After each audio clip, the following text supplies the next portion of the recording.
Exercise 7.1 का 13 question देखिए बेटा। Show that 9 raise to power n plus 1 minus 8n minus 9 is divisible by 64 whenever n is a positive integer. ठीक है, तो यहाँ पे देखो 9 की पावर जो n प्लस 1 है ना, उसको तो हम बाइनोमियल एक्सपेंशन से एक्सपेंड कर सकते हैं। बाद में उसमें से 8n और 9 माइनस कर देंगे, देखते हैं 64 से डिविजिबल होगा कि नहीं होगा। 64 की डिविजिबिलिटी के लिए हमें क्या देखना पड़ेगा, अगर वो नंबर 64 इंटू के आ रहा होगा, ठीक है, तभी तो वो डिविजिबल बाय 64 होगा ना, कि 64 बाहर आ जाए कहीं से और अंदर जो भी है पड़ा रहे। हमें 64 चाहिए, मतलब 64 इंटू समथिंग अगर है तो कोई भी नंबर जो है वो 64 से डिविजिबल होगा। तो 9 की पावर n को हम क्या करें, हमें 64 चाहिए, 64 होता है 8 की पावर 2। तो हम जो ये 9 है आपका, हम इसको 1 प्लस 8 की पावर n प्लस 1 कर लें तो कोई दिक्कत है क्या? नहीं ना। अब आप कहोगे 1 प्लस 8 कर लें मैम, या 8 प्लस 1 कर लें, है ना, दोनों तरीके हो सकते हैं। लेकिन अगर आप a को 1 रखोगे ना, तो हम शुरू में a की पावर बढ़ते हुए कम कम कम कम करते चलते हैं ना, तो उसके इसमें 1 की पावर जितनी भी रहेगी हमें दिक्कत नहीं आएगी। लेकिन अगर 8 की पावर n प्लस 1 n वगैरह रखोगे तो हमें उसको एक्सपेंड करना नहीं आएगा। a की पावर डिक्रीजिंग ऑर्डर में चलती है ना बेटा, तो डिक्रीजिंग ऑर्डर में n रहे या 2n रहे या 10 रहे या 5 रहे, 1 की पावर 1 तो 1 ही रहता है ना वो, इसलिए हमने a को 1 रखना, थोड़ा ये ध्यान रखना आपको। ठीक है, तो यूजिंग बाइनोमियल थ्योरम,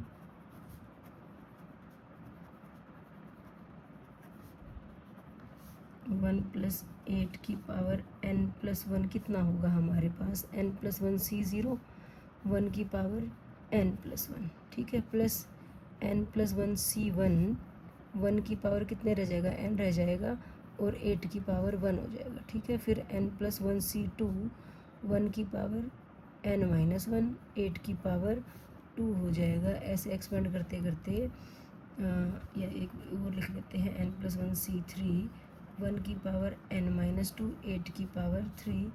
ठीक है, लास्ट में क्या आ जाएगा, n plus 1 C n plus 1, 8 की पावर n प्लस 1 आ जाएगा। यही होता है ना। ठीक है, अब देखो n प्लस 1 C0 तो 1 ही रहेगा, 1 की पावर n प्लस 1 1 रहा। ठीक है, प्लस NC1 की वैल्यू होती है n, तो n प्लस 1 C1 की वैल्यू n प्लस 1 हो जाएगी, 1 की पावर n 1 ही होता है, ये आ गया 8। ठीक है, n प्लस 1 C2 को n प्लस 1 C2 ही रखो, 1 की पावर कुछ रहे कोई फ़र्क नहीं पड़ता, 8 की पावर 2 आ गया। आगे n प्लस 1 C3, 8 की पावर कितना आ गया 3, अप टू 8 की पावर n प्लस 1 तक आ गया। ठीक है ना बेटा, करो इसको, खोलो, ये आ गया 1 प्लस n, नहीं n नहीं 8n प्लस 8, ये तो खुल ही सकता है, प्लस n प्लस 1 C2, 8 का square, plus n plus 1 C3, 8 की पावर 3, अप टू 8 की पावर n प्लस 1। अब इनको ऐड कर लो, ये आ गया 8n, 1 प्लस 8 कितना आ गया है 9 आ गया है, प्लस n प्लस 1 C2, 8 का square, plus n plus 1 C3, 8 का क्यूब, प्लस 8 की पावर n प्लस 1। यहाँ तक बेटा मुझे बताओ कोई दिक्कत है क्या? अगर कोई भी प्रॉब्लम हो, कोई बात समझ ना आए तो आप कमेंट सेक्शन में लिख के बता सकते हो, मैं अगले वीडियो में ज़रूर उस प्रॉब्लम को सॉल्व करने की कोशिश करूँगी बेटा। ठीक है, अब ये तो आ गया हमारे पास, आप ये कह सकते हो ये आ गया 9 की पावर n प्लस 1 आ गया हमारे पास। ठीक है, अब हमारे पास क्या था, 9 की power n plus 1 minus 8n minus 9 था ना, तो 9 की पावर 8 प्लस 1, 9 की पावर n प्लस 1 कितना आ रहा है 8n plus 9 plus n plus 1 C2, 8 का square, plus n plus 1 C3, 8 का क्यूब, और यहाँ पे आ गया 8n प्लस 1। ठीक है, साथ में क्या करना है हमें, माइनस का 8n और माइनस का 9 लिखना है। ठीक है, ब्रैकेट ना भी लगाते तो भी कोई दिक्कत नहीं थी। ठीक है, अब देखो यहाँ पे माइनस का 8n आ रहा था, 8n माइनस 8n प्लस का 9, माइनस का 9 कट गया, कितना आया हमारे पास n प्लस 1 C2, 8 का स्क्वायर, n प्लस 1 C3, 8 का क्यूब, ऐसे करते करते करते 8 की पावर n प्लस 1 आ गया। तो देखो 8 का स्क्वायर, 8 का क्यूब, 8 की पावर 4, ऐसे ऐसे बढ़ता चला जाएगा। सबसे छोटी पावर तो 8 का स्क्वायर है, 8 का स्क्वायर हमने कॉमन निकाल दिया, यहाँ से क्या आ गया n+1c2, यहाँ पे क्या आ गया n+1c3, 8 की पावर 2 निकल चुका तो 8 आ गया। ठीक है, यहाँ पे चाहे ना भी लिखो आपके क्या बचा, कोई फ़र्क नहीं पड़ता, ये आ गया 64 इंटू के। ठीक है, लिख सकते हो वेयर के इज इक्वल टू क्या है n+1c2 plus n+1c3 8 up to ये है। ठीक है, 64 इंटू के आ गया, इसका मतलब आप क्या कह सकते हो which is divisible by 64, hence proved.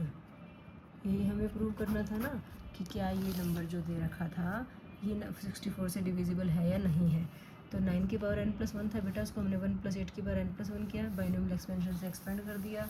ठीक है, nc2 nc3 जो था उसको सॉल्व करने की ज़रूरत नहीं थी। ठीक है, तो हमें तो सिर्फ 8 की ज़रूरत थी। यहाँ पे इसको खोला तो ये शुरू वाले को खोला तो 1 + 8 n+8 आ गया, ये बना 8n+9। इसमें से 8n-9 ही माइनस का 8n -9 करना था, तो 8n से 8n कट गया, 9 से 9 कटा, तो यहाँ पे हमारे पास आ गया 8 का स्क्वायर 8 का क्यूब, ऐसे करते करते 8 का स्क्वायर कॉमन निकाला, 8 का स्क्वायर का मतलब 64 इंटू समथिंग, ये पूरा ऐसे लिखो या मैंने ऐसे करके लिख दिया, 64 इंटू समथिंग आ गया, इसका मतलब 64 से डिविजिबल है। यहाँ पे क्या था 1 + 8 की पावर n+1 था, जिसको हम क्या लिख सकते हैं 9 की पावर n+1। ठीक है, 9 की पावर n+1 की वैल्यू ये थी, सारी वैल्यूज पुट करी तो हमारा आंसर जो वैल्यू आई वो 64 से डिविजिबल होगी। ओके बेटा।